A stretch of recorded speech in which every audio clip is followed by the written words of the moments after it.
أعوذ بالله من الشيطان الرجيم. بسم الله الرحمن الرحيم. الحمد لله الذي أنزل على عبده الكتاب ولم يجعل له عوجا قيما لينذر بأسا شديدا من لدنه ويبشر المؤمنين الذين يعملون الصالحات أن لهم أجرا حسنا ماكثين فيه أبدا وينذر الذين قالوا اتخذ الله ولدا ما لهم به من علم ولا لآبائهم كبرت كلمة تخرج من أفواههم إن يقولون إلا كذبا فلعلك باخع نفسك على آثارهم إن لم يؤمنوا بهذا الحديث أسفا إنا جعلنا ما على الأرض زينة لها لنبلوهم أيهم أحسن عملا وإنا لجاعلون ما عليها صعيدا جرزا أم حسبت أن أصحاب الكهف والرقيم كانوا من آياتنا عجبا إذ أوى الفتية إلى الكهف فقالوا ربنا آتنا من لدنك رحمة وهيئ لنا من أمرنا رشدا فضربنا على آذانهم في الكهف سنين عددا ثم بعثناهم لنعلم أي الحزبين أحصى لما لبثوا أمدا نحن نقص عليك نبأهم بالحق إنهم فتية آمنوا بربهم وزدناهم هدى وربطنا على قلوبهم إذ قاموا فقالوا ربنا رب السماوات والأرض لن ندعو من دونه إلها لقد قلنا إذا شططا هؤلاء قوم اتخذوا من دونه آلهة لولا يأتون عليهم بسلطان بين فمن أظلم ممن افترى على الله كذبا وإذ اعتزلتموهم وما يعبدون إلا الله فأووا إلى الكهف ينشر لكم ربكم من رحمته ويهيئ لكم من أمركم مرفقا وترى الشمس إذا طلعت تزاور عن كهفهم ذات اليمين وإذا غربت تقرضهم ذات الشمال وهم في فجوة من ذلك من آيات الله من يهد الله فهو المهتد ومن يضلل فلا تجد له وليا مرشدا وتحسبهم أيقاظا وهم رقود ونقلبهم ذات اليمين وذات الشمال وكلبهم باسط ذراعيه بالوصيد لو اطلعت عليهم لوليت منهم فرارا ولملئت منهم رعبا وكذلك بعثناهم ليتساءلوا بينهم قال قائل منهم كم لبثتم قالوا لبثنا يوما أو بعد يوم قالوا ربكم أعلم بما لبثتم فابعثوا أحدكم بورقكم هذه إلى المدينة فلينظر أيها أزكى طعاما فليأتكم برزق منه وليتلطف ولا يشعرن بكم أحدا إنهم إن يظهروا عليكم يرجموكم أو يعيدوكم في ملتهم ولا تفلحوا إذا أبدا وكذلك أعثرنا عليهم ليعلموا أن وعد الله حق وأن الساعة لا ريب فيها إذ يتنازعون بينهم أمرهم فقالوا ابنوا عليهم بنيانا ربهم أعلم بهم قال الذين غلبوا على أمرهم لنتخذن عليهم مسجدا سيقولون ثلاثة رابعهم كلبهم ويقولون خمسة سادسهم كلبهم رجما بالغيب ويقولون سبعة وثامنهم كلبهم قل ربي أعلم بعدتهم ما يعلمهم إلا قليل فلا تمار فيهم إلا مراء ظاهرا ولا تستفت فيهم منهم أحدا ولا تقولن لشيء إني فاعل ذلك غدا إلا أن يشاء الله واذكر ربك إذا نسيت وقل عسى أن يهديني ربي لأقرب من هذا رشدا ولبثوا في كهفهم 300 سنين وازدادوا 9 قل الله أعلم بما لبثوا له غيب السماوات والأرض أبصر به وأسمع ما لهم من دونه من ولي ولا يشرك في حكمه أحدا واتل ما أوحي إليك من كتاب ربك لا مبدل لكلماته ولا تجد من دونه ملتحدا واصبر نفسك مع الذين يدعون ربهم بالغداة والعشي يريدون وجهه ولا تعد عيناك عنهم تريد زينة الحياة الدنيا ولا تطع من أغفلنا قلبه عن ذكرنا واتبع هواه وكان أمره فرطا وقل الحق من ربكم فمن شاء فليؤمن ومن شاء فليكفر إنا أعتدنا للظالمين نارا أحاط بهم سرادقها وإن يستغيثوا يغاثوا بماء كالمهل يشوي الوجوه بئس الشراب وساءت مرتفقا إن الذين آمنوا وعملوا الصالحات إنا لا نضيع أجر من أحسن عملا أولئك لهم جنات عدن تجري من تحتهم الأنهار يحلون فيها من أساور من ذهب ويلبسون ثيابا خضرا من سندس واستبرق متكئين فيها على الأرائك نعم الثواب وحسنت مرتفقا واضرب لهم مثلا رجلين جعلنا لأحدهما جنتين من أعناب وحففناهما بنخل وجعلنا بينهما زرعا كلتا الجنتين آتت أكلها ولم تظلم منه شيئا وفجرنا خلالهما نهرا وكان له ثمر فقال لصاحبه وهو يحاوره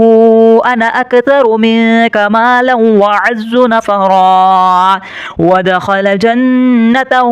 وهو ظالم لنفسه قال ما أظن أن تبيد هذه أبدا وما أظن الساعة قائمة ولئن رددت إلى ربي لأجدن خيرا منها منقلبا قال له صاحبه وهو يحاوره أكفرت بالذي خلقك من تراب ثم من نطفة ثم سواك رجلا لكن هو الله ربي ولا أشرك بربي أحدا ولولا إذ دخلت جنتك قلت ما شاء الله لا قوة إلا بالله إن ترني أنا أقل منك مالا وولدا فعسى ربي أن يؤتيني خيرا من جنتك ويرسل عليها حسبانا من السماء فتصبح سعيدا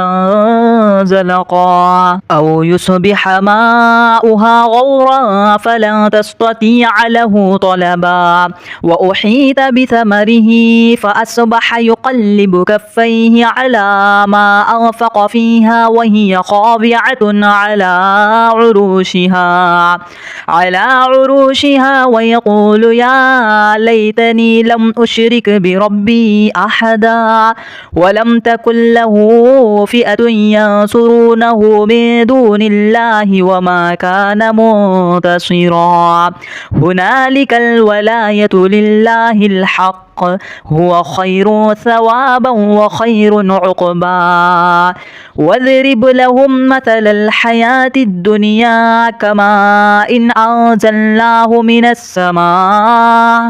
من السماء فاختلط به نبات الأرض فأصبح هشيما تذروه الرياح وكان الله على كل شيء مقتدرا المال والبنون زينة الحياة الدنيا والباقيات الصالحات خير عند ربك ثوابا وخير أملا ويوم نسير الجبال وترى الأرض بارزة وحشرناهم فلم نغادر منهم أحدا وعرضوا على ربك صفا لقد جئتمونا كما خلقناكم أول مرة بل زعمتم أن لن نجعل لكم موعدا ووزع الكتاب فترى المجرمين مشفقين مما فيه ويقول يا ويلتنا ما لهذا الكتاب لا يغادر صغيرة ولا كبيرة إلا أحصاها ووجدوا ما عملوا حاضرا ولا يظلم ربك أحدا وإذ قلنا للملائكة اسجدوا لآدم فسجدوا إلا إبليس كان من الجن ففسق عن أمر ربه أفتتخذونه وذريته أولياء من دوني وهم لكم عدو بئس للظالمين بدلا ما أشهدتهم خلق السماوات والأرض ولا خلق أنفسهم وما كنت متخذ المضلين عضدا ويوم يقول نادوا شركائي الذين زعمتم فادعوهم فلم يستجيبوا لهم وجعلنا بينهم موبقا ورأى المجرمون النار فظنوا أنهم مواقعها ولم يجدوا عنها مصرفا ولقد صرفنا في هذا القرآن للناس من كل مثل وكان الإنسان أكثر شيء جدلا وما منع الناس أن يؤمنوا إذ جاءهم الهدى ويستغفروا ربهم إلا أن تأتيهم سنة الأولين أو يأتيهم العذاب قبلا وما نرسل المرسلين إلا مبشرين ومنذرين ويجادل الذين كفروا بالباطل ليدحضوا به الحق واتخذوا آياتي وما أنذر هزوا ومن أظلم ممن ذكر بآيات ربه فأعرض عنها ونسي ما قدمت يداه إنا جعلنا على قلوبهم أكنة أن يفقهوه وفي آذانهم وقرا وإن تدعهم إلى الهدى فلن يهتدوا إذا أبدا وربك الغفور ذو الرحمة لو يؤاخذهم بما كسبوا لعجل لهم العذاب بل لهم موعد لن يجدوا من دونه موئلا وتلك القرى أهلكناهم لما ظلموا وجعلنا لمهلكهم موعدا وإذ قال موسى لفتاه لا أبرح حتى أبلغ مجمع البحرين أو أمضي حقبا فلما بلغ مجمع بينهما نسي حوطهما فاتخذ سبيله في البحر سربا فلما جاوز قال لفتاه آتنا غداءنا لقد لقينا من سفرنا هذا نصبا قال أرأيت إذ أوينا إلى الصخرة فإني نسيت الحوت وما أنسانيه إلا الشيطان أن أذكره واتخذ سبيله في البحر عجبا قال ذلك ما كنا نبغي فارتد على آثارهما قصصا فوجد عبدا من عبادنا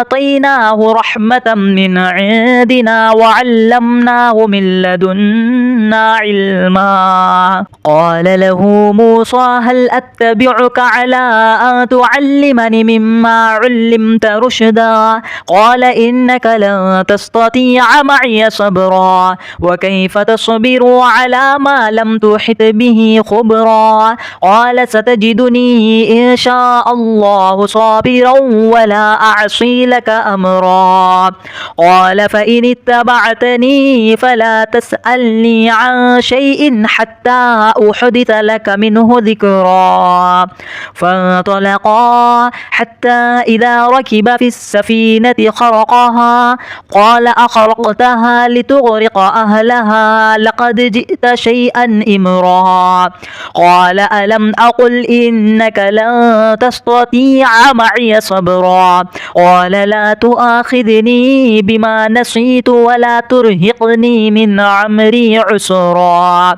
فانطلقا حتى إذا لقي غلاما فقتله قال أقتلت نفسا زكية بغير نفس لقد جئت شيئا نكرا قال ألم أقل لك إنك لن تستطيع معي صبرا قال إن سألتك عن شيء بعدها فلا تصاحبني قد بلغت من لدني عذرا فانطلقا حتى إذا أتيا أهل قرية استطعما أهلها فأبوا أن يضيفوهما فوجد فيها جدارا يريد أن ينقض فأقامه قال لو شئت لاتخذت عليه أجرا قال هذا فراق بيني وبينك سأنبئك بتأويل ما لم تستطيع عليه صبرا أما السفينة فكانت لمساكين يعملون في البحر فأردت أن أعيبها وكان وراءهم ملك يأخذ كل سفينة غصبا وأما الغلام فكان أبواه مؤمنين فخشينا أن يرهقهما طغيانا وكفرا فأردنا أن يبدلهما ربهما خيرا منه زكاة وأقرب رحما وأما الجدار فكان لغلامين يتيمين في المدينة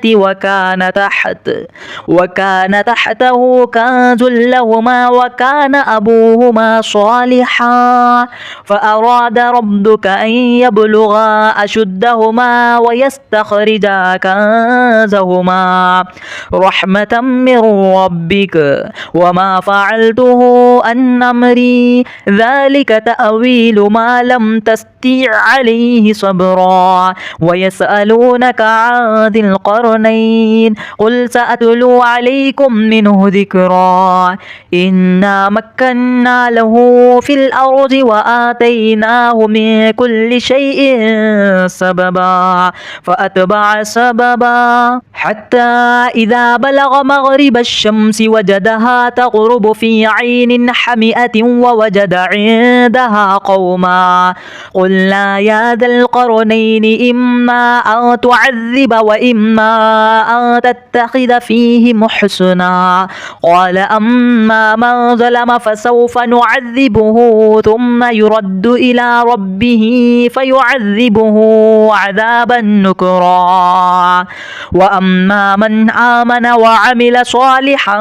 فله جزاء الحسنى وسنقول له من أمرنا يسرا ثم أتبع سببا حتى إذا بلغ مطلع الشمس وجدها تطلع على قوم لم نجعل لهم من دونها سترا كذلك وقد أحطنا بما لديه خبرا ثم أتبع سببا حتى إذا بلغ بين السدين وجد من دونهما قوما لا يكادون يفقهون قولا قالوا يا ذا القرنين إن يأجوج ومأجوج مفسدون في الأرض فهل نجعل لك خرجا على أن تجعل بيننا وبينهم سدا قال ما مكني فيه ربي خير فأعينوني بقوة أجعل بينكم وبينهم ردما آتوني زبر الحديد حتى إذا ساوى بين السدفين قال انفخوا حتى إذا جعله نارا قال آتوني أفرغ عليه قطرا فما استطاعوا أن يظهروه وما استطاعوا له نقبا قال هذا رحمة من ربي فإذا جاء وعد ربي جعله دكا وكان وعد ربي حقا وتركنا بعضهم يومئذ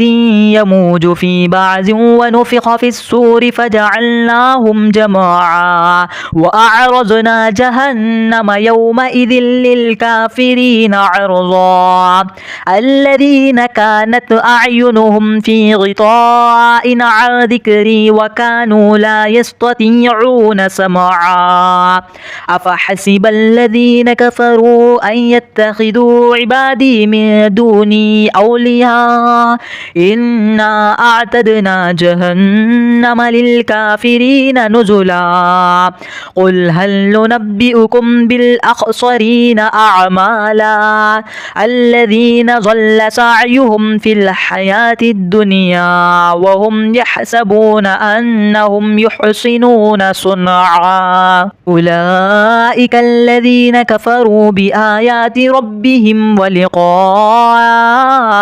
فحبطت أعمالهم فلا نقيم لهم يوم القيامة وزنا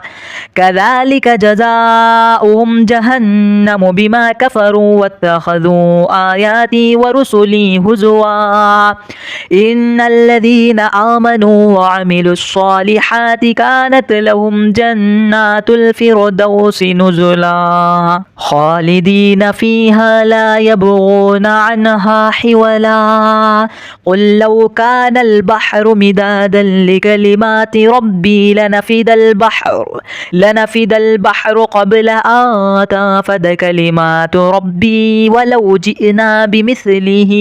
مددا قل إنما أنا بشر مثلكم يوحى إلي أنما إلهكم إله واحد فمن كان يرجو لقاء ربه فليعمل عملا صالحا ولا يشرك بعبادة ربه أحدا.